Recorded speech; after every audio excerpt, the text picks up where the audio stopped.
প্রভাব খাটানো, শৃঙ্খলা পরিপন্থী কর্মকাণ্ড, অধীনস্থদের হুমকি দামকি, গালাগাল ও ঘুষ বাণিজ্য সহ ৫টি গুরুতর অনিয়মের অভিযোগ উঠেছে বেসামরিক বিমান চলাচল কর্তৃপক্ষ, বেবিচকের সাবেক সিএসও, চিফ সিকিউরিটি অফিসার এবং বর্তমান ট্রেনিং অ্যান্ড সার্টিফিকেশন বিভাগের উপপরিচালক রাশিদা সুলতানার বিরুদ্ধে।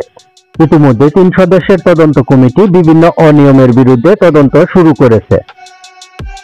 গত বছরের জুনে বেবিচকের তদন্ত কমিটি রাশিদার বিরুদ্ধে নানা অনিয়ম দুর্নীতির প্রমাণ পেয়ে তাকে অন্যত্র বদলির সুপারিশ করে, কিন্তু তাকে কোথাও বদলি করা হয়নি।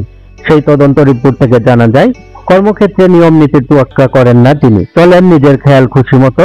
তিনি ফাইল আটকে ঘুষ নেন, এমনকি ঘুষ হিসেবে আমলিচু চালও চান তিনি। গত 2020-21 ও 2022 সালের বার্ষিক প্রতিবেদন এসআর যথাসময়ে জমা না করার বিষয়ে ব্যাখ্যা তলবের জবাব দেননি। বেবিচকের সাবেক সদস্য নিরাপত্তা আবু সালে মাহমুদ মান্নাফি কর্মরত থাকার সময় বেশ কিছু গুরুতর অভিযোগের পরিপ্রেক্ষিতে রাশিদাকে স্বাস্থ্য পরীক্ষার জন্য মেডিকেল বোর্ডের কাছে উপস্থিত হতে বলা হলে সেটিও প্রত্যাখ্যান করেন তিনি। এছাড়াও 2টি সরকারি বাড়ি এবং একাধিক গাড়ি নিজের দখলে রেখেছেন তিনি। এসব অভিযোগের বিষয়ে জানতে চাইলে রাশিদা বলেন, এগুলো অনেক পুরনো অভিযোগ, তিনি এসব নিয়ে কোনো কথা বলবেন না।